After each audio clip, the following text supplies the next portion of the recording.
Já se perguntou quanto tempo uma pessoa consegue viver em silêncio? Não falo do silêncio físico, mas daquele que nasce dentro da alma e vai corroendo cada pedaço de quem você acredita ser. Eu vivi em silêncio por 17 anos. Um silêncio que queimava minha garganta toda vez que engolia as palavras que não podia dizer. Um silêncio que me fazia sufocar nas madrugadas, encarando o teto enquanto aguardava o carro dele estacionar na garagem, trazendo consigo perfumes que não eram meus. Me chamo Joana, e quando me casei com Enéas, aos 18 anos, acreditava estar cumprindo o propósito que Deus tinha para mim. Ele tinha 42, era respeitado, admirado, um homem de Deus. Pelo menos era o que todos diziam. O ancião que conduzia nossa congregação, com mãos firmes e palavras eloquentes. O homem que, aos olhos de todos, era um exemplo de retidão e sabedoria. Ninguém conseguia enxergar o que acontecia quando as portas se fechavam. Aprendi a chorar sem fazer barulho. Descobri como sorrir enquanto morria por dentro. Tornei-me especialista em disfarçar marcas roxas com maquiagem barata e em criar desculpas criativas para olhos inchados. É alergia, eu dizia. Não dormi bem, explicava. E todos acreditavam, porque quem desconfiaria da esposa do homem mais respeitado da congregação? As pessoas costumam dizer que o tempo cura tudo, mas não é bem assim. O tempo não cura. Ele apenas nos ensina a conviver com as feridas. Durante anos, aprendi a viver com o coração partido, fazendo refeições em família enquanto fingia não notar os olhares que meu marido lançava às jovens irmãs da congregação. Enquanto fingia não saber dos encontros secretos, das mensagens escondidas, das mentiras contadas com a mesma boca que pregava a palavra nas reuniões de domingo. Você consegue imaginar como é sorrir e dizer amém enquanto seu marido prega sobre fidelidade conjugal? Como é servir café depois do culto para a mulher com quem ele está traindo você? Como é lavar as camisas com batom na gola e, mesmo assim, preparar seu prato favorito para o jantar? Talvez você pense que fui fraca por não ter ido embora. Talvez pense que deveria ter denunciado, gritado, exposto tudo. Mas a vida raramente oferece escolhas simples para mulheres como eu, criadas para servir, obedecer e suportar. Quando você tem 4 filhos pequenos, nenhuma formação profissional e uma comunidade inteira que depende da imagem perfeita da sua família, a porta de saída parece trancada com 1000 cadeados. Esta não é apenas uma história sobre traição ou sobre um casamento fracassado. É uma história sobre como o silêncio pode ser a mais profunda forma de violência. E sobre como, mesmo após anos sufocando minha própria voz, consegui finalmente redescobrir o som que era só meu. Nasci no subúrbio do Rio de Janeiro, em uma família simples e extremamente religiosa. Meu pai, funcionário dos Correios, e minha mãe, costureira por encomenda, criaram a mim e meus 2 irmãos mais velhos dentro dos rígidos princípios da nossa congregação. Desde pequena, aprendi que o maior propósito de uma mulher era ser uma boa esposa e mãe, servir ao Senhor e obedecer à autoridade masculina. Primeiro ao pai, depois ao marido. Nossas tardes de domingo eram religiosamente dedicadas às reuniões no salão simples onde nossa congregação se reunia. Foi ali, nos bancos de madeira, com almofadas costuradas por minha mãe, que conheci Enéas pela primeira vez. Eu tinha apenas 12 anos. Ele, na casa dos 30, acabara de se mudar para a nossa congregação, vindo de Minas Gerais com recomendações brilhantes e uma reputação impecável como líder espiritual. Lembro claramente do respeito com que meu pai o tratava, da admiração nos olhos da minha mãe quando ele fazia visitas à nossa casa para estudos bíblicos familiares. Observe como um homem de Deus se comporta, Joana. Minha mãe sussurrava enquanto eu servia biscoitos e suco nas reuniões. E eu observava, fascinada pela sua eloquência, pelo conhecimento que parecia infinito das Escrituras, pelo respeito que todos lhe conferiam. Aos 16 anos, comecei a notar seus olhares. No início, confundi com interesse paternal.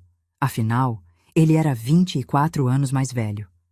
Quando completei 17, Enéas procurou meu pai para uma conversa privada. Naquela noite, meus pais me chamaram à sala para anunciar que o respeitado ancião havia pedido minha mão em casamento. É uma honra para nossa família, filha, meu pai declarou com os olhos marejados de emoção. Um homem de Deus escolheu você.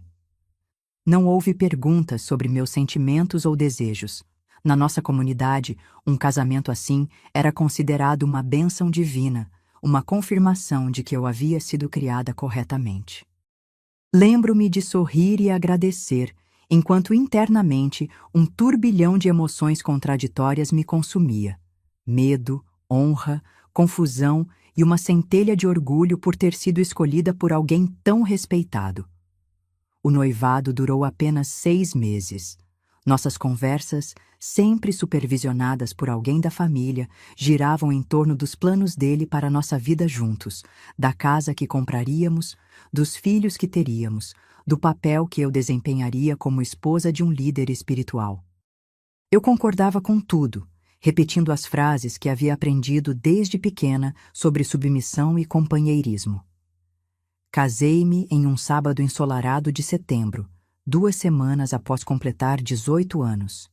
Meu vestido, costurado por minha mãe com renda comprada a prestações, era modesto e elegante, como convinha a uma noiva da nossa congregação. Enéas esperava-me no altar, imponente em seu terno escuro, 42 anos estampados em algumas rugas de expressão e nos fios grisalhos que começavam a aparecer em suas têmporas. Serás submissa e fiel ao teu marido, assim como a igreja é submissa a Cristo? Perguntou o pastor que conduzia a cerimônia. Sim, respondi, sem imaginar a dimensão do compromisso que estava assumindo.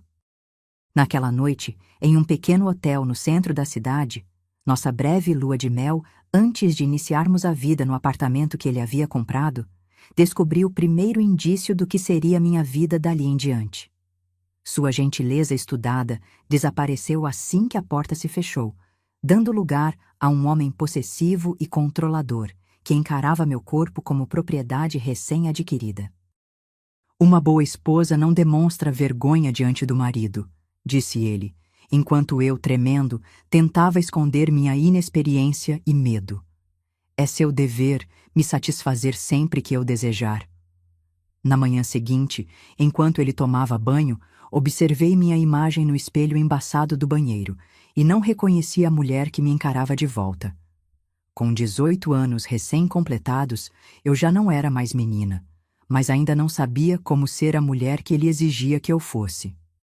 O pequeno apartamento no subúrbio rapidamente tornou-se ao mesmo tempo meu refúgio e minha prisão. Nas primeiras semanas de casamento, dediquei-me a transformá-lo em um lar acolhedor.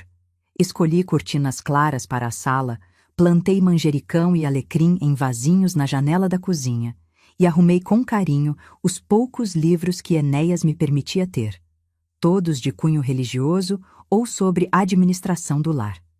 Minha rotina estabeleceu-se como um relógio preciso. Acordava às 5 da manhã para preparar o café dele antes que saísse para o trabalho numa repartição pública. Passava o dia cuidando da casa, cozinhando, estudando as lições para os encontros da congregação. Às terças e quintas, nossa sala transformava-se em local de estudos bíblicos, e eu servia café e biscoitos enquanto Enéas conduzia as discussões com sua autoridade característica. Foi numa dessas reuniões, apenas 3 meses após nosso casamento, que percebi pela primeira vez o que estava acontecendo. Conceição, uma viúva de aproximadamente 35 anos, havia se mudado recentemente para o bairro e começado a frequentar nossa congregação. Naquela noite, enquanto eu servia os biscoitos caseiros que havia preparado pela manhã, notei o olhar demorado de Enéas sobre ela, um olhar que nunca direcionava a mim, nem mesmo em nossos momentos mais íntimos. Observei, em silêncio, como ele se sentava mais próximo dela que o necessário, como sua mão tocava acidentalmente a dela ao passar uma página da Bíblia como ele ria das observações dela com uma genuinidade que raramente demonstrava em casa. Um nó formou-se em minha garganta, mas mantive o sorriso no rosto, como havia aprendido a fazer. Quando todos saíram e ficamos sozinhos, criei coragem para mencionar o que havia notado. Enéas, percebi que você e a irmã Conceição parecem próximos, comentei enquanto lavava as xícaras do café. O som dos seus passos aproximando-se fez meu estômago contrair. Antes que pudesse continuar, senti sua mão pesada atingir meu rosto com força suficiente para me fazer cambalear. A xícara que eu segurava espatifou-se no chão. Nunca mais ouse questionar meu caráter, sibilou, segurando meu queixo com força para que olhasse em seus olhos. Sou um ancião respeitado. Homens como eu não são questionados, especialmente por suas próprias esposas, entendeu? Assenti, em choque, enquanto lágrimas silenciosas escorriam pelo meu rosto. Ele soltou meu queixo com um movimento brusco.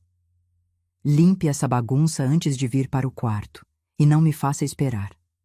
Agachei-me para recolher os cacos, as mãos trêmulas, enquanto tentava processar o que havia acontecido. Lembrei-me das palavras da minha mãe antes do casamento. Uma esposa sábia sabe quando falar e quando calar-se.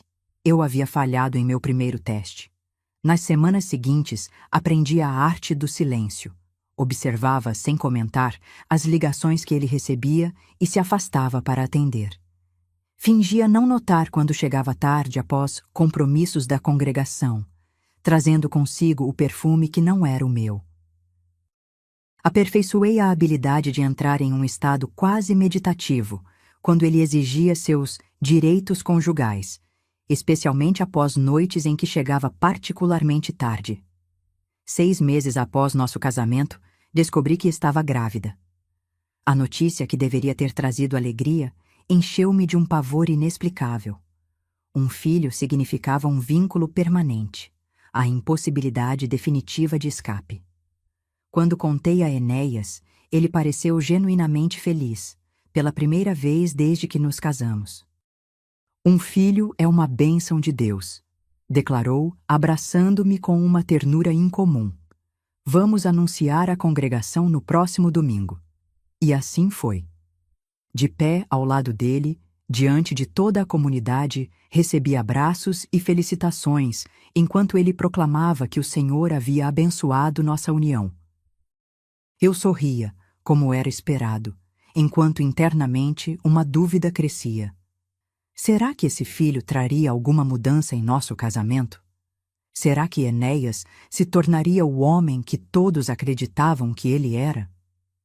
A resposta veio algumas semanas depois, quando, entrando inesperadamente em seu escritório para deixar uma xícara de chá, surpreendi-o ao telefone. Não posso falar agora, sussurrou a pessoa do outro lado da linha. Joana está em casa. Sim, sim, nos encontramos amanhã no lugar de sempre. Nossos olhares se cruzaram quando percebeu minha presença. Depositei silenciosamente a xícara sobre a mesa e saí, fechando a porta atrás de mim. Naquela noite, pela primeira vez, chorei abertamente na cama ao seu lado. Ele simplesmente virou-se, dando-me as costas. Os hormônios da gravidez estão te deixando emotiva, comentou antes de adormecer, enquanto eu encarava o teto, uma mão sobre minha barriga que começava a crescer, perguntando-me que tipo de mundo eu estava trazendo meu filho para conhecer. Os anos passaram com a velocidade de um relógio quebrado, lentamente, dolorosamente, em um ciclo interminável de dias que se repetiam. 4 filhos depois, Guilherme, Raquel, Lucas e o pequeno Daniel, eu havia me tornado especialista na arte de administrar uma casa, criar crianças e manter aparências. De fora, éramos a família modelo da congregação, o respeitado ancião Enéas, sua dedicada esposa Joana e os 4 filhos bem comportados que ocupavam o segundo banco nas reuniões de domingo. Meu primogênito, Guilherme, estava com 14 anos quando o evento que mudaria tudo aconteceu. Raquel tinha 12, Lucas 9. E o pequeno Daniel acabara de completar 6.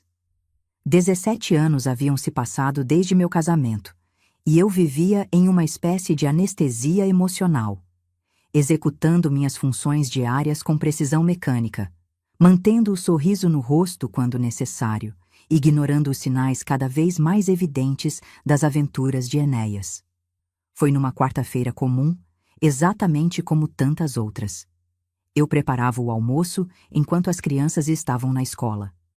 Enéas, que normalmente almoçava no centro da cidade próximo ao seu trabalho, havia dito que viria em casa naquele dia. Algo sobre documentos que precisava buscar. O som da chuva batendo na janela da cozinha criava uma melodia reconfortante enquanto eu picava legumes para a sopa. O telefone tocou. O antigo aparelho fixo que ficava no corredor, entre a sala e a cozinha. Sequei as mãos no avental e atendi. Alô, residência da família Menezes.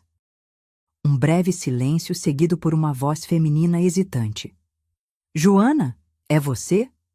Não reconheci imediatamente quem falava. Sim, sou eu. Quem gostaria? É Marta. Marta era uma jovem da congregação, pouco mais de 20 anos, recém-batizada. Nos últimos meses, Enéas havia se oferecido para dar-lhe estudos bíblicos avançados, já que ela demonstrava potencial para serviço especial. Senti meu estômago contrair. Ah, olá, Marta.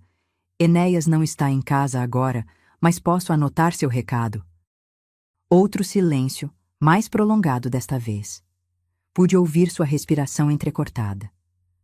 Não estou ligando para falar com ele, Joana. Estou ligando para falar com você. Algo na sua voz, um tremor, uma fragilidade, fez meu corpo inteiro gelar. A chuva pareceu intensificar-se lá fora. O que houve, Marta? Eu não sei como dizer isso. Sua voz quebrou-se. Estou grávida, Joana, de 2 meses, e o pai é o Enéas. O mundo pareceu parar de girar. As palavras dela reverberaram em minha mente como um eco distante, enquanto meu corpo parecia flutuar para fora de si mesmo, observando a cena de longe. Uma mulher de 35 anos, segurando um fone de telefone como se fosse uma bomba prestes a explodir. Joana, você está aí? Minha voz saiu estranhamente calma, como se pertencesse a outra pessoa. Sim, estou aqui, Marta. Por que você está me contando isso? Ela soluçou do outro lado da linha. Porque ele disse que vai me denunciar à congregação. Disse que vou ser expulsa porque o seduzi. Que ninguém vai acreditar em mim contra a palavra dele. Que vou perder tudo, minha família, meus amigos. Joana, eu estou desesperada. Não sei o que fazer. Um trovão ecoou lá fora, tão violento que fez as janelas estremecerem. Ou talvez fossem meus joelhos que tremiam, tornando difícil manter-me em pé. Ele disse que vocês têm um casamento de aparências, continuou ela, sua voz embargada pelo choro. Que você sabe e aceita as outras mulheres dele. Foi isso que ele me disse quando comecei a me sentir culpada. Ele disse que você entende a posição dele como homem. As palavras dela eram facas, cada uma encontrando um ponto vulnerável em meu corpo. 17 anos de humilhações, mentiras e silêncio culminavam naquele momento. 17 anos fingindo não ver, não saber, não sentir. Onde você está agora, Marta? Perguntei, surpreendendo a mim mesma com a firmeza repentina em minha voz. Na casa da minha tia, no Meier. Meus pais me expulsaram quando contei. Eles não acreditaram que foi o irmão Enéas. Anote meu número de celular, instruí. Vou te ligar mais tarde. Não faça nada precipitado, entendeu? Prometa-me. Depois de passar meu número e receber sua promessa embargada, desliguei o telefone. Voltei automaticamente para a cozinha, onde a água da sopa fervia transbordando. Desliguei o fogo e fiquei parada, olhando sem ver para a panela que fumegava. O barulho da chave na porta anunciou a chegada de Enéas. Ouvi seus passos na sala, o som familiar do guarda-chuva sendo fechado, sua voz chamando meu nome. Era hora de fazer uma escolha. E pela primeira vez em 17 anos, escolhi a mim mesma. Quando Enéas entrou na cozinha, me encontrou exatamente onde havia parado, em frente ao fogão, mãos apoiadas na bancada, olhando fixamente para a panela de sopa que transbordara. Ele não percebeu imediatamente que algo estava errado. Como poderia? Há anos eu havia me tornado especialista em esconder emoções. Joana, o almoço está pronto? Só tenho 1 hora antes de voltar ao trabalho, disse ele, afrouxando a gravata enquanto se aproximava. Algo deve ter chamado sua atenção. Talvez minha postura rígida ou o fato de eu não ter respondido imediatamente como sempre fazia. Ele parou a meio caminho. O que houve? Virei-me lentamente para encará-lo. Pela primeira vez em anos, olhei diretamente em seus olhos, sem desviar, sem abaixar a cabeça, sem o reflexo condicionado de submissão. Marta acabou de me ligar, falei, com uma calma que não sabia que possuía. Ela está grávida. De você. O rosto dele transformou-se numa sucessão rápida de expressões. Surpresa, raiva, e então aquela máscara de indignação virtuosa que ele havia aperfeiçoado ao longo dos anos. Que absurdo é esse? Essa menina está obviamente perturbada. Como você pode acreditar nesse tipo de... Não, interrompi, a palavra saindo como uma pequena explosão. Não me lembrava da última vez que havia interrompido Enéas. Talvez nunca tivesse feito isso antes. Não comece com isso. Não comigo. Não mais. Ele piscou, aturdido pela interrupção. Sua expressão endureceu. Abaixe esse tom comigo, Joana. Não sei que história maluca essa menina inventou, mas você, como minha esposa, deveria estar do meu lado, não questionando meu caráter com base nas palavras de... Ela disse que você contou a ela que temos um casamento de aparências. Continuei, ignorando sua tentativa de retomar o controle. Que eu aceito suas escapadas, que eu entendo suas necessidades como homem. Minha voz tremia agora, não de medo, mas de uma raiva que vinha de tão fundo dentro de mim que eu mal reconhecia sua origem. 17 anos de emoções reprimidas emergiam como uma tsunami. Você destruiu a vida dessa menina, assim como fez com tantas outras antes dela, e eu deixei acontecer. Fiquei em silêncio enquanto você usava seu poder, sua posição para... A mão dele ergueu-se tão rápido que não tive tempo de recuar. O golpe atingiu meu rosto com uma força que me fez cambalear contra o fogão. O gosto metálico de sangue invadiu minha boca, onde meu lábio havia se partido contra meus próprios dentes. Você não sabe do que está falando, rosnou ele, aproximando-se novamente com o punho erguido. Essa vagabunda está mentindo, e você está escolhendo acreditar nela ao invés do seu próprio marido? Depois de tudo que fiz por você? Dei-lhe um teto, dei-lhe filhos, dei-lhe um lugar de respeito na congregação. Sem mim, o que você seria? Naquele momento, algo estranho aconteceu. Em vez do medo familiar que normalmente me paralisava, senti uma calma surreal me invadir. Era como se eu estivesse assistindo a cena de fora do meu corpo.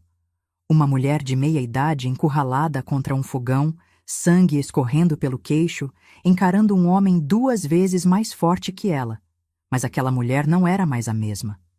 Sem você, respondi lentamente, saboreando cada palavra, eu seria livre.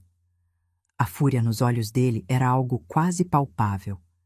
Ele avançou novamente, mas desta vez, em um movimento puramente instintivo, minha mão encontrou a panela ainda quente sobre o fogão. Não pensei, simplesmente agi. O metal quente conectou-se com o lado do seu rosto, com um som horrível, e ele caiu para trás, uivando de dor, mãos cobrindo a face atingida. O choque do que havia feito percorreu meu corpo como uma corrente elétrica. Minha primeira reação, condicionada por anos de submissão, foi pedir perdão, ajudá-lo, minimizar o que tinha acontecido. Mas então, olhando para ele caído no chão da cozinha, gritando obscenidades enquanto segurava o rosto queimado, algo dentro de mim solidificou-se. uma determinação que eu nunca havia experimentado antes. Com as pernas tremendo, contornei sua figura no chão e caminhei até o telefone. Havia 2 números que eu precisava ligar. Primeiro para a emergência, depois para minha irmã mais velha, que há anos oferecia um lugar para mim e as crianças. Ofertas que eu sempre recusava. "O que você pensa que está fazendo?" gritou Enéas da cozinha, sua voz distorcida pela dor. "O que deveria ter feito há muito tempo", respondi, enquanto discava o primeiro número. Nas horas que se seguiram, nossa casa transformou-se em um cenário surreal. A ambulância chegou primeiro, levando Enéas para o hospital, sua face parcialmente coberta por compressas, enquanto ele alternava entre ameaças dirigidas a mim e explicações confusas aos paramédicos sobre um acidente doméstico. Os vizinhos se aglomeraram nas janelas e portas, observando com curiosidade mal disfarçada. Alguns membros da congregação apareceram, atraídos pelo burburinho que se espalhou rapidamente. Eu permaneci sentada na sala, um pano úmido pressionado contra meu lábio partido, esperando as crianças voltarem da escola, esperando minha irmã chegar de Niterói, esperando que meu coração parasse de bater tão violentamente contra meu peito. Uma sensação estranha tomou conta de mim. Uma mistura de horror pelo que havia acontecido, medo do que viria a seguir, e, surpreendentemente, um alívio tão profundo que chegava a ser doloroso. Como um membro que esteve engessado por anos e finalmente é libertado, a dor e o alívio vindo simultaneamente, inseparáveis. A vida como eu conhecia havia terminado naquela cozinha, entre uma panela de sopa transbordada e um telefone que havia tocado no momento exato. E embora o futuro fosse uma névoa de incertezas, uma coisa eu sabia com clareza absoluta. O silêncio que havia me consumido por 17 anos finalmente havia se quebrado. A notícia se espalhou pela congregação como fogo em palha seca. Uma comunidade que vivia de aparências e sussurros agora tinha o escândalo perfeito. A esposa do ancião Enéas havia atacado o marido com uma panela quente. Ninguém mencionava o lábio partido, as marcas de dedos em meu rosto, ou o fato de que Marta, jovem da congregação, carregava um filho dele no ventre. Quando busquei minhas crianças na escola naquela tarde, já sentia os olhares. Os outros pais mantinham distância, como se meu descontrole fosse contagioso. Guilherme, meu primogênito, foi o primeiro a perceber que algo havia mudado drasticamente. "O que aconteceu com seu rosto, mãe?" perguntou ele, enquanto entrávamos no táxi que nos levaria à casa de minha irmã Teresa, em Niterói. "Houve uma briga", respondi simplesmente, "entre seu pai e eu." Os 4 permaneceram silenciosos durante toda a travessia da ponte Rio-Niterói, cada um absorvendo a informação à sua maneira. Raquel, sempre a mais intuitiva, segurou minha mão no banco traseiro, seus olhos dizendo o que sua boca não conseguia expressar. Finalmente. Teresa nos recebeu de braços abertos no pequeno apartamento de 2 quartos, sem julgamentos, sem perguntas incômodas. Apenas o alívio claro em seus olhos por finalmente me ver longe dele. "O sofá-cama é seu", disse ela, apontando para a sala. "As crianças podem ficar no quarto de hóspedes por enquanto." Por enquanto. 2 palavras que carregavam o peso do provisório, da incerteza. Em poucas horas, havia passado de esposa de ancião com uma casa própria no subúrbio a uma mulher separada, abrigada temporariamente, com 4 crianças e nenhuma perspectiva clara de futuro. O telefone não parou de tocar naquela noite. Primeiro, as ligações da congregação. O outro ancião, irmão Josias, sua esposa Lourdes, algumas irmãs que se diziam preocupadas, mas, na verdade, buscavam detalhes suculentos para alimentar os rumores. Teresa respondia a todos com a mesma firmeza. "Joana não pode falar agora. Ela entrará em contato quando estiver pronta." Depois veio a chamada que congelou meu sangue. Enéas, do hospital, sua voz distorcida pela raiva e pelos analgésicos. "Você destruiu tudo. cuspiu ele ao telefone quando Teresa relutantemente me passou o aparelho. Sabe o que vai acontecer agora? Vou garantir que você nunca mais veja as crianças. Vou denunciá-la à polícia por tentativa de homicídio. E a congregação? Você está acabada, Joana. Expulsa, desassociada, ninguém mais vai sequer olhar na sua cara. Minhas mãos tremiam, mas minha voz manteve-se firme. Enéas, se você me denunciar, vou contar tudo. Sobre Marta, sobre as outras, sobre os anos de abuso, sobre o dinheiro da congregação que desaparecia misteriosamente. Tem certeza de que quer isso? O silêncio do outro lado da linha foi mais eloquente que qualquer resposta. Finalmente ele falou.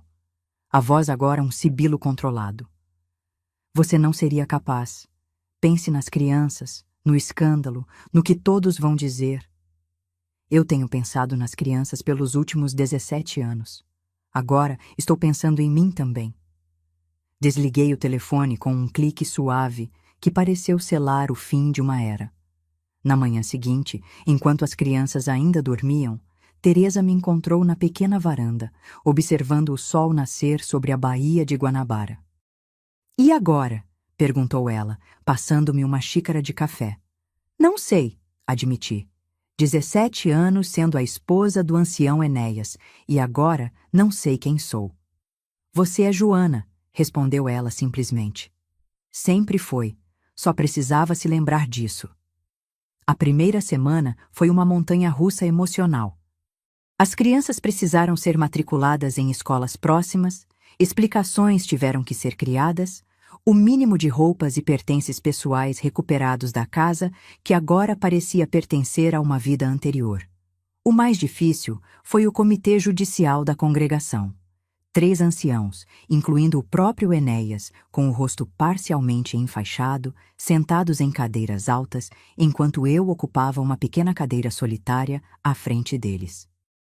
Como num tribunal medieval, fizeram perguntas, buscaram detalhes, exigiram arrependimento pelo meu ato de violência contra um ungido de Jeová. E quanto ao ato dele contra Marta? Perguntei, interrompendo o discurso moralista do ancião Josias. E quanto aos anos de infidelidade? De abuso? O silêncio que se seguiu foi cortado pela voz controlada de Enéas. Minha esposa está claramente perturbada.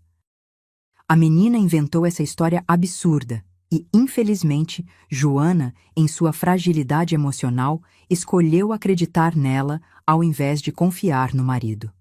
A decisão veio na semana seguinte. Eu seria desassociada por violência doméstica e por espalhar mentiras caluniosas contra um servo nomeado. O que significava, na prática, que todos os membros da congregação, incluindo familiares, deveriam me tratar como morta. Nenhum contato, nenhuma conversa, nenhum reconhecimento de minha existência. O golpe mais duro veio quando Enéas moveu uma ação pela guarda dos 4 filhos, alegando minha instabilidade mental e comportamento violento. Como um homem de posses e posição, com uma casa própria e o apoio de toda uma comunidade religiosa, ele parecia ter todas as vantagens.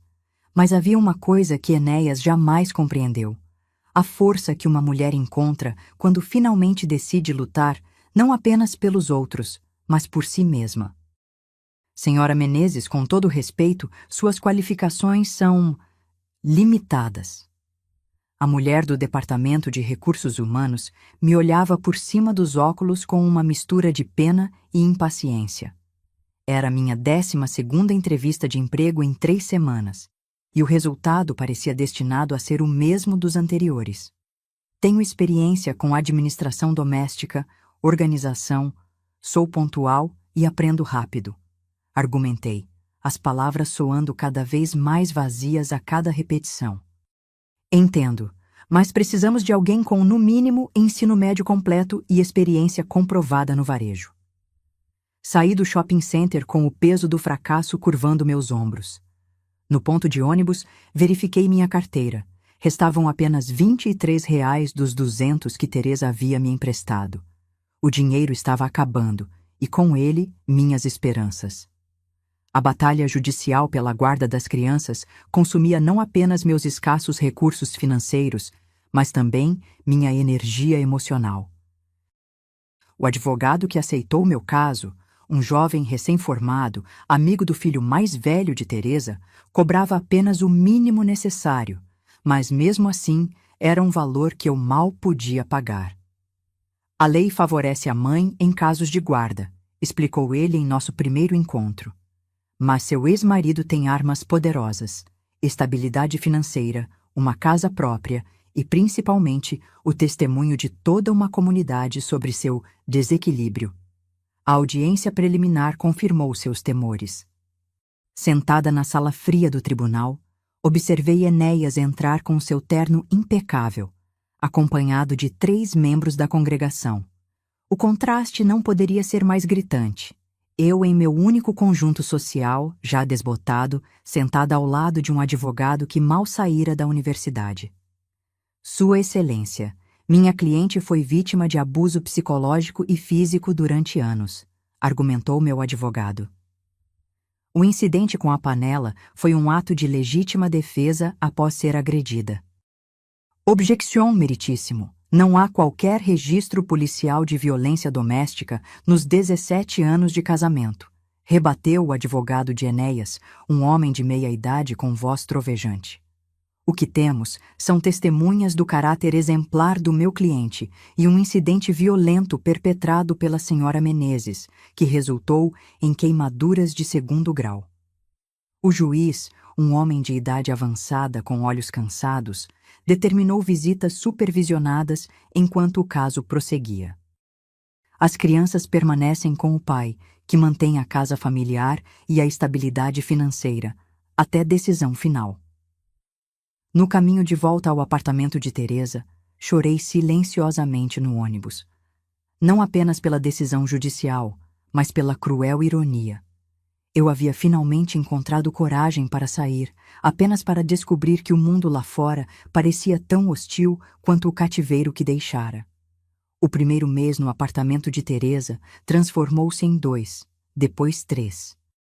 Minha irmã, com seu salário de professora, sustentava a mim e ainda ajudava com os gastos quando as crianças vinham nos visitar aos sábados.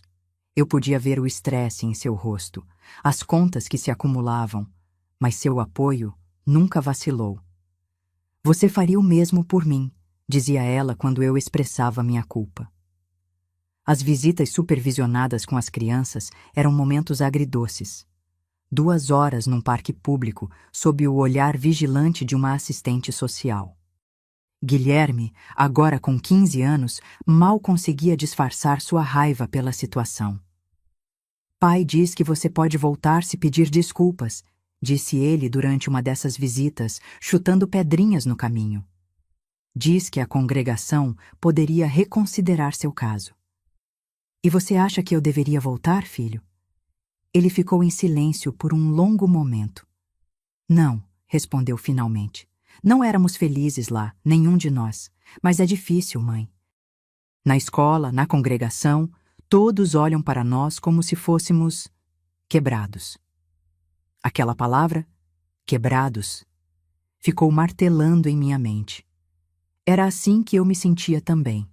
Quebrada, incompleta, incapaz de reconstruir minha vida a partir dos fragmentos que me restavam. A reviravolta veio de onde eu menos esperava. Numa tarde particularmente desanimadora, após mais uma entrevista fracassada, entrei num pequeno café para gastar meus últimos trocados em um refrigerante. A proprietária, uma senhora de cabelos grisalhos e sorriso fácil, notou minhas lágrimas mal contidas. Dia difícil? Perguntou, colocando um pedaço de bolo que eu não havia pedido ao lado do meu copo. Dia difícil, mês difícil, ano difícil, respondi com um sorriso triste. Estou procurando alguém para ajudar aqui no café, disse ela, observando-me com atenção. Não pago muito, mas inclui as refeições. Interessada? Foi assim que conheci Dona Zuleide e seu Café Recanto, um pequeno estabelecimento a poucas quadras do apartamento de Teresa. Com seu avental florido e sua filosofia de que bolo resolve quase tudo, ela se tornaria não apenas minha primeira chefe, mas uma mentora inesperada na arte de recomeçar. Meu primeiro dia no Café Recanto foi uma montanha-russa de emoções. As mãos trêmulas derramaram café, quebraram uma xícara e confundiram pedidos. Dona Zuleide observava tudo com uma paciência que me desconcertava. Desculpe, murmurei pela 10ª vez quando derrubei uma bandeja de biscoitos. Criança, você passou 17 anos sendo perfeita para os outros. Aqui você tem permissão para errar. No final daquele primeiro dia, exausta e com os pés doloridos, recebi meu primeiro pagamento diário, uma quantia pequena, mas que representava algo que nunca tivera. Dinheiro que eu mesma havia ganado.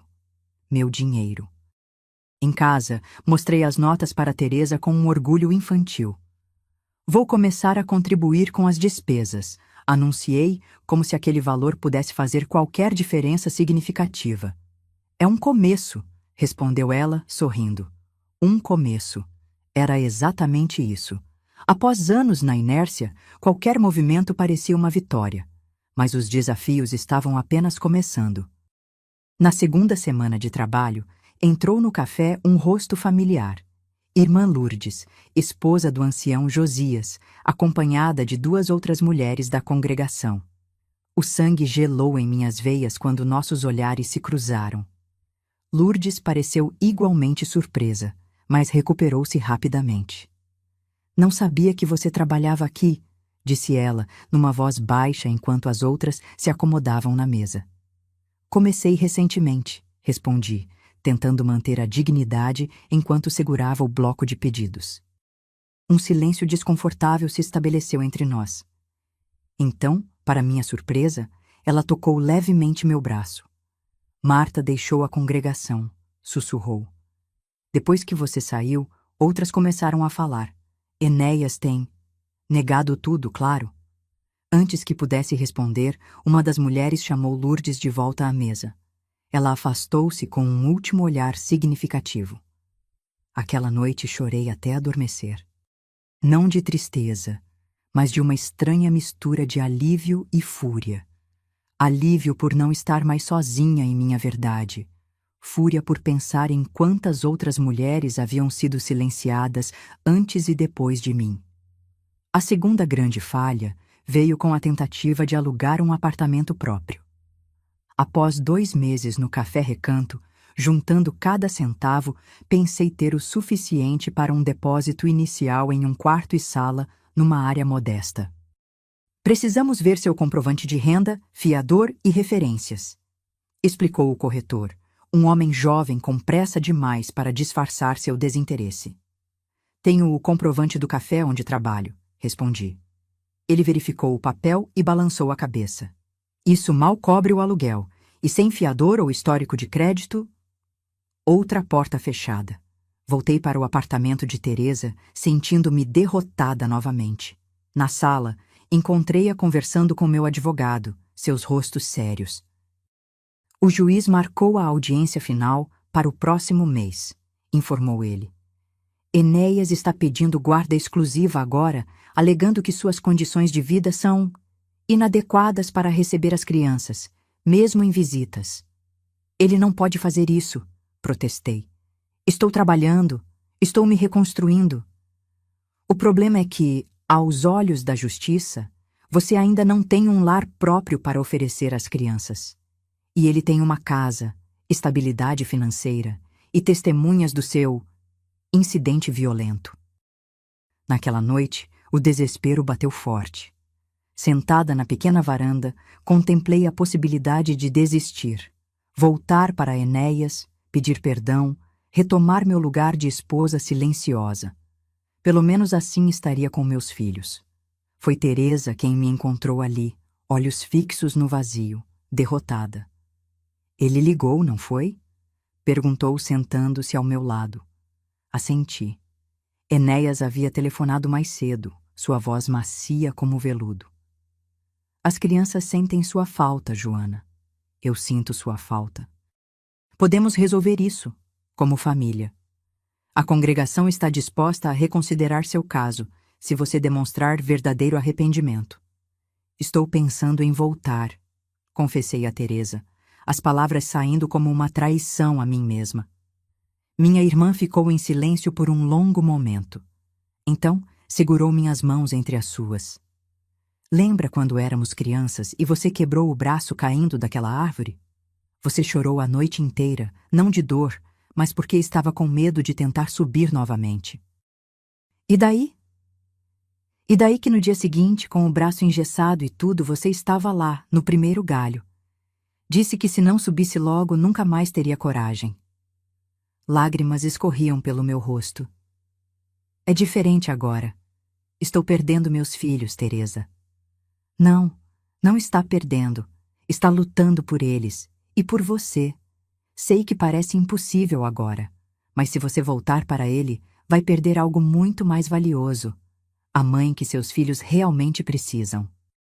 Uma mulher forte, que enfrenta seus medos, que não se submete a abusos, que mostra, pelo exemplo, que sempre há um caminho, mesmo quando parece que todas as portas estão fechadas. Fiquei em silêncio, deixando suas palavras penetrarem. Talvez ela estivesse certa.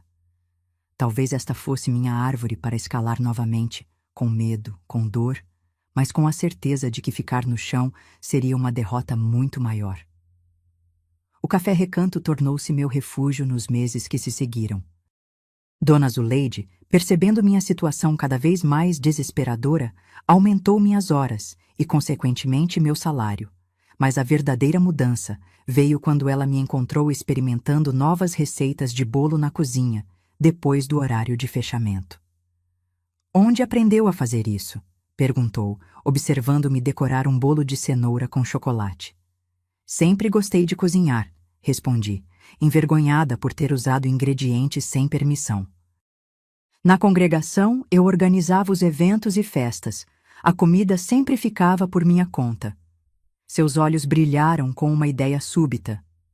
Sabe, tenho recebido pedidos de encomendas para festas, mas sempre recuso porque não dou conta sozinha. Se você conseguir criar algumas opções de doces e salgados... Assim nasceu a seção de encomendas do Café Recanto. Comecei timidamente. Alguns bolos simples, tortas salgadas, quiches, mas logo as encomendas aumentaram, baseadas no boca a boca dos clientes satisfeitos. O trabalho extra significava mais dinheiro, mais independência, e algo que eu não tinha há muito tempo. Orgulho pelo que fazia. Você tem um dom, comentou Dona Zuleide após um cliente elogiar entusiasticamente meus doces. Já pensou em fazer algum curso de confeitaria? A ideia pareceu absurda no início. Eu, aos 35 anos, voltando a estudar? Mas a semente havia sido plantada. Na audiência final pela guarda das crianças, enfrentei novamente o tribunal com um nervosismo diferente. Não mais o desespero de quem não tem nada a oferecer, mas a ansiedade de quem começa a vislumbrar possibilidades. Sua Excelência, minha cliente agora possui emprego fixo, argumentou o meu advogado. Está juntando dinheiro para alugar seu próprio espaço e demonstra compromisso com a reconstrução de sua vida. O advogado de Enéas, entretanto, foi implacável. Um trabalho de meio período em um café, sem garantias trabalhistas, sem plano de saúde, sem estabilidade, e ainda vivendo de favor na casa da irmã. Comparado ao ambiente estável que meu cliente oferece, com uma casa própria e todos os confortos para as crianças, não há realmente competição. Quando o juiz me deu a palavra, respirei fundo.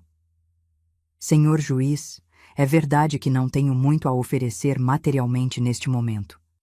Mas estou construindo algo sólido, passo a passo. Mais importante que isso, estou mostrando aos meus filhos que uma mulher pode recomeçar, pode se valorizar, pode dizer não ao abuso e à submissão. Olhei diretamente para Enéas enquanto continuava. O que eles aprendem vivendo com o pai é que poder e controle são mais importantes que respeito e honestidade, que aparências importam mais que verdade. A decisão do juiz foi salomônica, guarda compartilhada, com as crianças passando finais de semana alternados comigo, desde que eu estabelecesse residência própria em 6 meses. Não era ideal, mas era uma chance. Saí do tribunal com uma determinação renovada. Aquela mesma semana, inscrevi-me em um curso noturno de confeitaria básica numa escola técnica pública. A cada aula, descobria não apenas novas técnicas e receitas, mas partes de mim mesma que haviam sido sufocadas por anos. O curso me conectou com outras mulheres, algumas também reconstruindo suas vidas após relacionamentos abusivos, outras buscando independência financeira, todas compartilhando não apenas receitas, mas histórias e força. Foi através de uma colega de curso que surgiu minha grande oportunidade. Marília, uma senhora de 60 anos que fazia o curso por hobby, ficou impressionada com meus doces. Minha filha tem uma pequena loja de produtos naturais em Ipanema, contou ela durante um intervalo. Ela está procurando alguém para fornecer opções de doces sem açúcar refinado, sem glúten, essas coisas saudáveis que estão na moda. Você se interessaria? A princípio, a ideia de criar sobremesas saudáveis pareceu desafiadora demais. Eu conhecia os ingredientes tradicionais, os métodos clássicos. Mas Marília insistiu e marcou um encontro com sua filha, Cláudia. A pequena loja em Ipanema era um outro mundo. Produtos orgânicos, clientes sofisticados, preços que me fizeram engasgar. Cláudia, uma mulher de negócios assertiva, foi direta. Preciso de doces que sejam saudáveis, mas deliciosos. A maioria das opções que encontro são sem graça.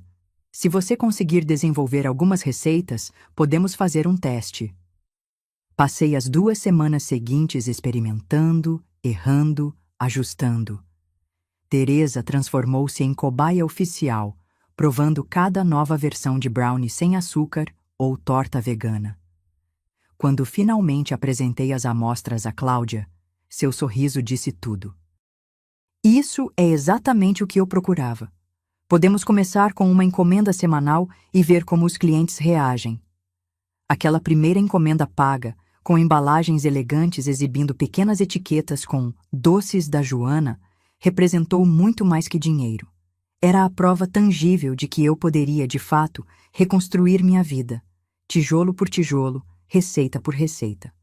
O prazo de 6 meses estabelecido pelo juiz se aproximava rapidamente. Apesar do sucesso crescente com meus doces na loja de Cláudia e das encomendas no Café Recanto, os valores ainda não eram suficientes para alugar um apartamento adequado para receber meus filhos. As noites passaram a ser preenchidas por cálculos impossíveis e pesadelos, onde eu perdia definitivamente a guarda das crianças. Numa terça-feira chuvosa, enquanto entregava uma encomenda na loja de Cláudia, encontrei-me com uma cliente que mudaria o rumo da minha história. Vitória, uma arquiteta de meia-idade, provou um dos meus bolos sem glúten e praticamente gemeu de prazer. "Isso é divino. Quem faz?" perguntou a Cláudia. "É a Joana, nossa fornecedora. Está bem ali", apontou Cláudia em minha direção. Vitória aproximou-se com um interesse quase intimidador. "Você tem cartão? Site? Instagram?" Constrangida, expliquei que ainda estava começando, trabalhando em pequena escala. Ela me estendeu seu cartão. "Estou organizando um evento para 50 pessoas no próximo mês. Seria sua maior encomenda até agora?" Assenti, tentando esconder meu pânico. Ela continuou. "Meu irmão está abrindo um café no Leblon focado em produtos artesanais. Ele precisa de alguém que forneça doces diferenciados. Se você impressionar no meu evento, posso apresentá-los." Aquela oportunidade era exatamente o que eu precisava, mas também representava um risco enorme. Precisaria investir em ingredientes, alugar equipamentos maiores, talvez até contratar ajuda. Teresa ofereceu suas economias, mas recusei. Já devia demais a ela. Foi Dona Zuleide quem sugeriu uma solução. Use nossa cozinha depois do horário de fechamento. Cobro apenas os custos de energia e posso ajudar nos dias mais corridos. Com a data do evento se aproximando, minha vida tornou-se um turbilhão. Dormia apenas 4 horas por noite, testando receitas, calculando custos, organizando a logística. Nos finais de semana que recebia meus filhos no pequeno quarto de Teresa, mal conseguia estar realmente presente, preocupada com 1000 detalhes. Uma semana antes do evento, recebi uma ligação de Enéas. Ouvi dizer que você está trabalhando em uma loja em Ipanema, comentou, sua voz calculadamente casual. Está prosperando pelo visto. Um calafrio percorreu minha espinha. Como ele sabia? Estou reconstruindo minha vida, respondi secamente. Fico feliz. As crianças comentaram que você parece ocupada demais quando estão com você. A insinuação era clara como cristal. Ele estava coletando munição para questionar minhas habilidades como mãe. O que exatamente você quer, Enéas? Perguntei, cansada dos jogos. Apenas conversar sobre o futuro. Talvez possamos tomar um café? Sem advogados, só nós dois. Algo na proposta me deixou instantaneamente alerta. Enéas nunca fazia nada sem segundas intenções. Prefiro manter nossa comunicação formal por enquanto, respondi, surpreendendo a mim mesma com minha firmeza. Seu suspiro dramático do outro lado da linha era familiar demais, o prelúdio para seu número de vítima incompreendida. Você sempre foi teimosa, Joana. Mas tudo bem. Só não diga que não tentei fazer isso da maneira amigável. A ameaça velada pairou no ar mesmo após desligar. Aquela noite, não consegui dormir.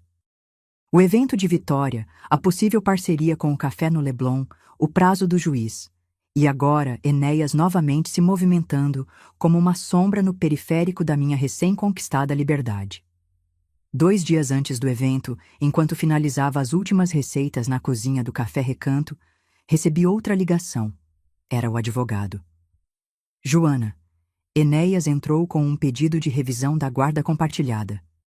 Ele alega que você está trabalhando em condições irregulares, sem registro formal, utilizando a cozinha comercial de um estabelecimento para produção própria, sem licença sanitária. Meu mundo desabou. De alguma forma, ele havia descoberto tudo. A noite anterior ao evento de Vitória foi a mais longa da minha vida. Com o advogado, elaboramos uma estratégia para responder às acusações de Enéas, mas o cenário era desafiador. Tecnicamente, ele estava certo.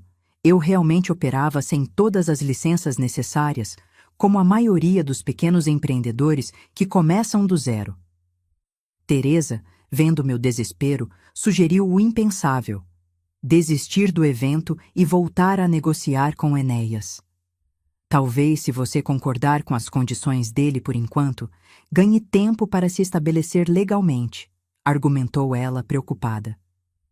E perder a única chance real que tenho de conquistar minha independência? Respondi, esgotada. Se eu ceder agora, nunca mais sairei desse ciclo. Aquela madrugada, sozinha na cozinha silenciosa do Café Recanto, enquanto finalizava os doces para o evento, comecei a repassar cada momento dos últimos meses, cada escolha que havia me trazido até ali. Lembrei-me da primeira vez que entrei naquela cozinha, das mãos trêmulas, do medo do desconhecido. Recordei cada receita aperfeiçoada, cada elogio recebido, cada pequena vitória. Pensei nos meus filhos, especialmente em Laura, minha caçula de 10 anos, que na última visita havia dito, enquanto me ajudava a decorar cupcakes: "Quando crescer, quero ser forte igual a você, mamãe." Forte. Era assim que ela me via agora. Não como a mãe submissa que abaixava os olhos quando o pai falava, mas como uma mulher que enfrentava o mundo com suas próprias mãos. Às 4 da manhã, exausta mas decidida, liguei para Vitória. Me desculpe pela hora, comecei quando ela atendeu, sonolenta. Preciso ser completamente honesta com você. Contei tudo, minha situação com Enéas, a batalha pela guarda das crianças, as acusações sobre minha operação irregular. Entregarei seu pedido com a mesma qualidade que prometi, garanti. Mas precisava que soubesse que existe um risco, se houver alguma denúncia. Seu silêncio do outro lado me aterrorizou. Finalmente, ela suspirou. Joana, espero que seus doces sejam realmente tão bons quanto Cláudia diz, porque estou prestes a colocar a reputação do meu evento em suas mãos. Mas entendo lutas difíceis. Passei por algo semelhante há 20 anos. Pela primeira vez em dias, senti um nó na garganta se desfazer. Quanto às licenças, continuou ela, meu irmão está precisando de alguém não apenas para fornecer, mas para gerenciar toda a operação de doces do café. Com carteira assinada, tudo legal. Se você realmente impressionar amanhã, podemos conversar seriamente sobre isso. Quando desliguei, o sol começava a nascer. Olhei para a cozinha impecavelmente organizada, para as dezenas de doces cuidadosamente preparados, para minhas mãos calejadas e queimadas. Em poucas horas, estaria entregando a maior encomenda da minha vida, enfrentando o momento decisivo que poderia finalmente me libertar, ou me devolver à estaca zero. Voltei para o apartamento de Teresa apenas para tomar um banho rápido e trocar de roupa. Na mesa da cozinha, encontrei um envelope. Chegou ontem, explicou minha irmã, do escritório do juiz. Com mãos trêmulas, abri o documento oficial. O prazo para comprovar residência própria havia sido antecipado. Eu tinha apenas 3 dias. O evento de Vitória acontecia num casarão reformado em Santa Teresa, com vista panorâmica para a cidade. Cheguei 2 horas antes, com o carro emprestado de Teresa abarrotado de doces meticulosamente embalados. A cada solavanco na estrada íngreme, meu coração quase parava, temendo que as delicadas montagens de chocolate desmoronassem. O salão estava sendo decorado com um tema botânico sofisticado, folhagens naturais, luzes delicadas, arranjos minimalistas. Vitória me recebeu com um abraço tenso. O buffet principal atrasou, informou, visivelmente estressada. Seus doces terão ainda mais destaque do que planejamos. Montei a mesa de sobremesas com o cuidado de uma artista finalizando sua obra-prima. Cada peça posicionada estrategicamente, os brownies sem glúten com calda de frutas vermelhas, as tortas veganas de limão, os petit gâteaux de chocolate amargo com núcleo de caramelo salgado, os macarons coloridos com recheios surpreendentes. Uma apresentação que contava não apenas a história dos sabores, mas a minha própria jornada de transformação. Quando os primeiros convidados começaram a chegar, empresários, arquitetos, designers influentes, permaneci num canto, observando suas reações. Os murmúrios de aprovação, as expressões de deleite, os pedidos de cartões que eu ainda não tinha. Vitória circulava entre os grupos, ocasionalmente apontando em minha direção. Foi quando o vi. Enéas, impecavelmente vestido, conversando com um grupo próximo à entrada. Meu sangue gelou. Como estava ali? O que pretendia? Antes que pudesse reagir, ele me avistou. Nossos olhares se cruzaram através do salão lotado. Seus olhos, aqueles mesmos que por anos me fizeram sentir pequena e insuficiente, agora transmitiam algo diferente. Raiva, sim, mas também um traço de desconforto que nunca havia percebido antes. Ele começou a caminhar em minha direção, determinado. Pensei em fugir, em me esconder na cozinha, mas algo dentro de mim se recusou a recuar.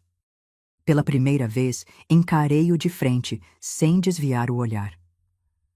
"O que faz aqui?" perguntei quando ele se aproximou, mantendo a voz baixa para não criar uma cena. "Fui convidado", respondeu com um sorriso frio. "Projeto a nova sede da empresa de Paulo." Apontou para um homem conversando com Vitória. "Uma coincidência interessante, não acha?" "O que você quer, Enéas?" "Ver com meus próprios olhos." O advogado comentou sobre seu novo empreendimento. "Queria entender por que isso vale mais que nossos filhos. A acusação era tão injusta que senti como um golpe físico.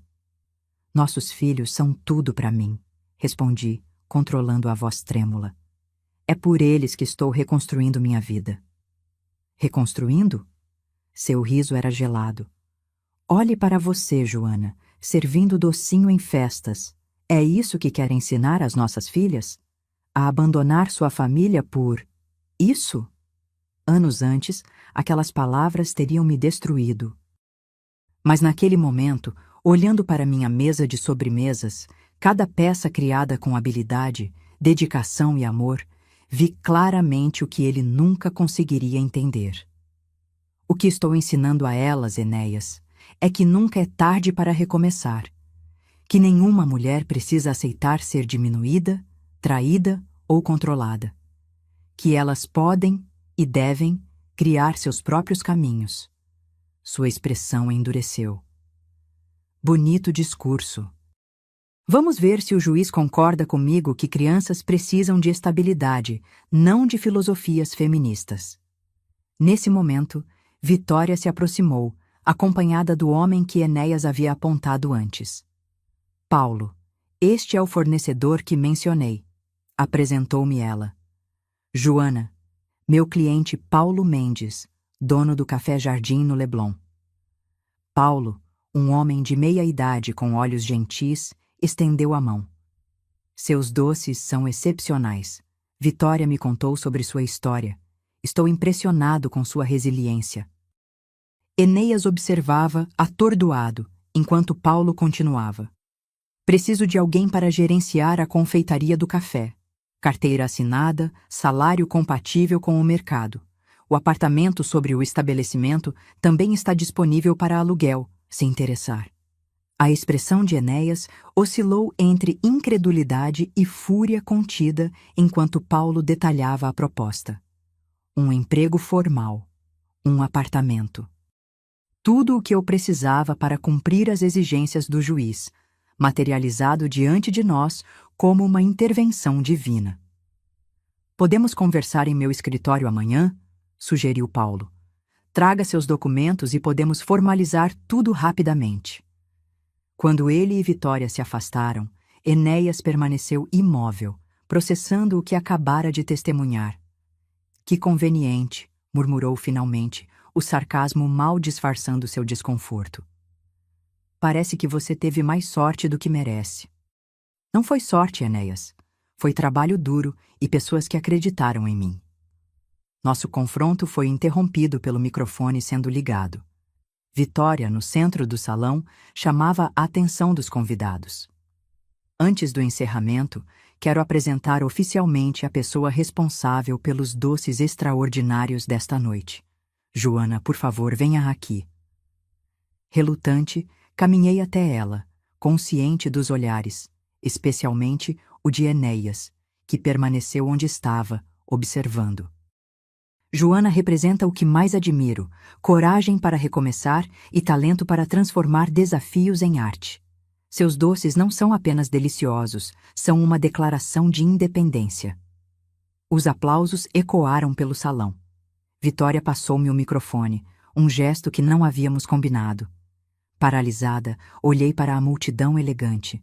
Nunca havia falado em público antes. Enéas sempre o fizera por nós dois. Minha voz falhou. Limpei a garganta e tentei novamente. Obrigada pela oportunidade. Há 1 ano, eu não imaginaria estar aqui. Cada doce que criei carrega uma parte da minha história, de transformação, de encontrar doçura mesmo depois do amargo. Meus olhos encontraram os de Enéas na multidão. Ele parecia menor de alguma forma, menos intimidador. Aprendi que recomeçar não significa apagar o passado, mas construir sobre ele. E que às vezes precisamos quebrar para poder nos reconstruir mais fortes. Os aplausos que se seguiram eram para mim, não como esposa de alguém, não como mãe, mas como Joana, a confeiteira que transformava ingredientes simples em pequenas obras de arte. Enéas havia desaparecido quando terminei, Mais tarde, ao guardar os últimos recipientes vazios, todos os doces haviam sido consumidos, um sucesso absoluto, recebi dezenas de pedidos de cartões e perguntas sobre encomendas futuras. Na manhã seguinte, com o contrato de trabalho assinado e o acordo de aluguel em mãos, enfrentei a sala de audiências com uma confiança que nunca havia sentido antes. Enéas e seu advogado pareciam desconcertados quando apresentei os documentos ao juiz. Minha cliente agora possui emprego formal, com registro em carteira e residência própria adequada para receber os menores, declarou meu advogado com mal disfarçada satisfação. O advogado de Enéas tentou argumentar que a situação era muito recente, que precisávamos de um período probatório, mas o juiz foi enfático. Os requisitos estabelecidos foram cumpridos dentro do prazo estipulado. A guarda compartilhada está mantida, conforme decisão anterior. Ao sair do tribunal, Enéas me alcançou no corredor. Isso não termina aqui, advertiu em voz baixa. Você pode ter conseguido esse emprego conveniente, mas continuo sendo o pai deles, o homem que eles respeitam. Sustentei seu olhar sem vacilar. Sim, você é o pai deles, e eu sou a mãe que eles verão crescer, evoluir e conquistar sua independência. Esse exemplo também é importante, não acha? Pela primeira vez em nossa longa história, Enéas não teve resposta. Em seu silêncio, reconheci algo que nunca havia percebido. Sem o poder de me controlar, sem minha submissão, ele parecia desorientado, como se tivesse perdido parte da própria identidade. Saí do tribunal e respirei o ar da tarde carioca. O caminho à minha frente ainda estava repleto de desafios, mas pela primeira vez, pertencia verdadeiramente a mim. 6 meses se passaram desde aquela audiência decisiva. O apartamento sobre o café-jardim tornou-se nosso verdadeiro lar, meu e das crianças, nos dias em que ficam comigo. Pequeno, mas acolhedor, com uma cozinha que permite que eu continue experimentando receitas, mesmo nas horas de folga. Ainda me surpreendo com a mulher que vejo no espelho cada manhã. Cabelos agora mais curtos, um corte que Enéas nunca teria aprovado, e olhos que sustentam o próprio olhar. Às vezes, nas primeiras horas do dia, quando o café ainda está fechado e a rua silenciosa, sento-me na pequena varanda com uma xícara de chá e observo o mundo despertando. Nestes momentos de solitude, reflito sobre como o silêncio agora é uma escolha, não uma imposição. Um silêncio que não queima a garganta nem sufoca o peito, mas que acolhe e restaura. Não foi um caminho fácil, nem sempre linear. Houve dias em que questionei cada decisão, especialmente quando as crianças demonstravam confusão ou resistência às mudanças. Pedro, meu filho mais velho, agora com 16 anos, demorou a entender minha transformação. Acostumado a ver o pai como autoridade incontestável, encontrou dificuldade em reconhecer minha nova postura. Por que não podemos voltar a ser como éramos antes? Perguntou certa noite, frustrado após eu estabelecer limites que nunca havia imposto anteriormente. Porque antes não era saudável, filho, para nenhum de nós. Pai diz que você mudou, que não é mais a mesma. E ele está certo, respondi segurando suas mãos. Eu mudei. Mas a questão é, a mudança foi para melhor ou para pior? Essa pergunta pairou entre nós, até que semanas depois, ele me ajudou a preparar uma fornada de brownies para o café, conversando abertamente sobre suas próprias inseguranças na escola, medos que nunca havia compartilhado no ambiente opressivo de nossa antiga casa. Com Laura, minha caçula, a transição foi diferente. Ela floresceu ao ver meu processo de autodescoberta, tornando-se mais confiante, mais expressiva. Descobri que ela desenhava em segredo, um talento que nunca teria sido encorajado por Enéas, que considerava arte perda de tempo. Agora seus desenhos coloridos decoram as paredes do nosso apartamento e até mesmo uma pequena seção do café, onde Paulo criou um espaço para exposições de artistas locais. Minhas relações também se transformaram. Teresa, que foi meu porto seguro nos momentos mais difíceis, agora é uma visita frequente, não mais minha salvadora. Nossa dinâmica mudou para uma relação mais equilibrada entre irmãs. Dona Zuleide tornou-se uma amiga próxima, compartilhando histórias de sua própria jornada de superação após enviuvar jovem.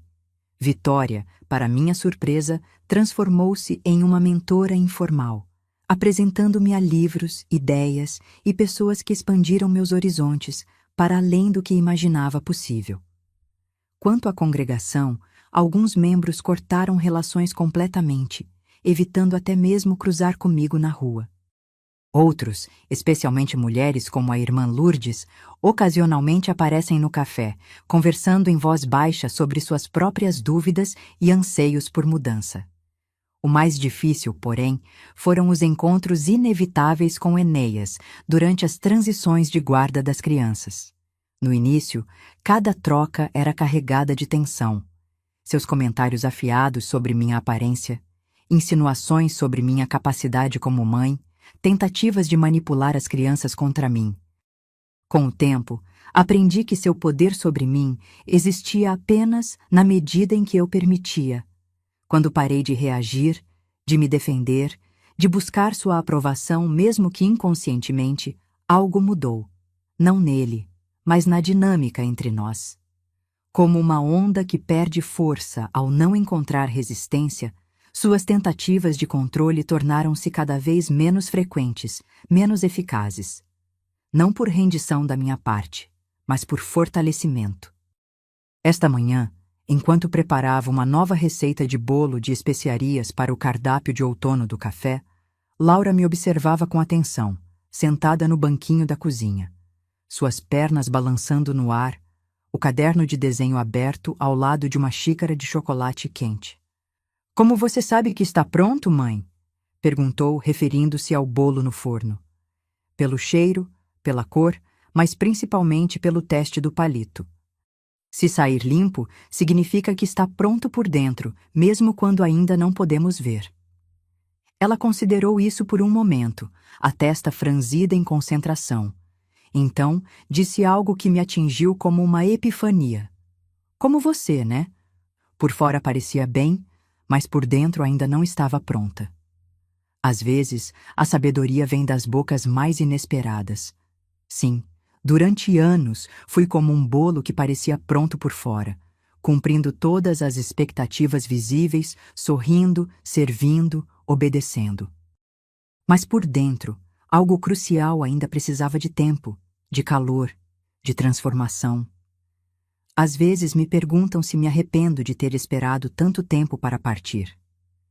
17 anos é quase metade da minha vida, afinal. Não tenho uma resposta simples. Cada dia de silêncio me moldou, tanto nas cicatrizes quanto na força que desenvolvi para carregá-las. Meus filhos são frutos daqueles anos, e por eles jamais poderia me arrepender completamente. O que sei é que libertação não é um destino, mas uma jornada contínua. Ainda há dias em que acordo com a voz dele ecoando em minha mente, questionando minhas decisões, meu valor. Dias em que o medo retorna, sorrateiro como uma sombra sob a porta. A diferença é que agora reconheço essas vozes como fantasmas, memórias poderosas, mas sem substância real. Para as mulheres que, como eu, vivem em silêncios que queimam, tenho apenas isto a oferecer. Seu valor não depende da validação de ninguém. Sua voz, mesmo rouca pelo desuso, ainda é sua.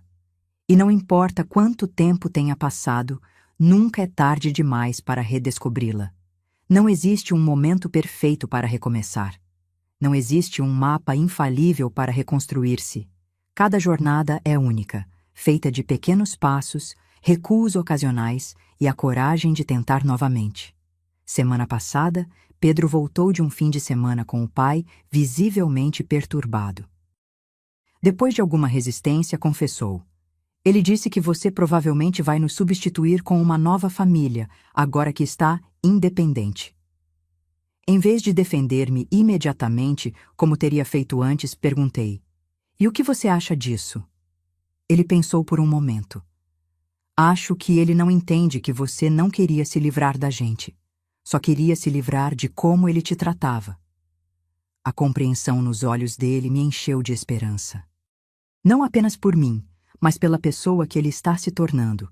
Alguém capaz de enxergar além das manipulações, de questionar narrativas impostas, de reconhecer a diferença entre amor e controle. Talvez esse seja o maior triunfo de todos. Não apenas ter encontrado minha própria voz, mas ter criado espaço para que meus filhos encontrem as deles.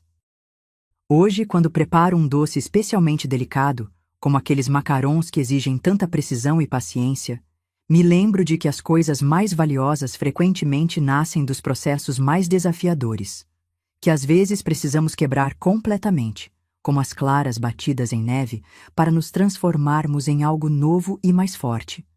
O silêncio não me define mais, nem mesmo minha história com Enéas.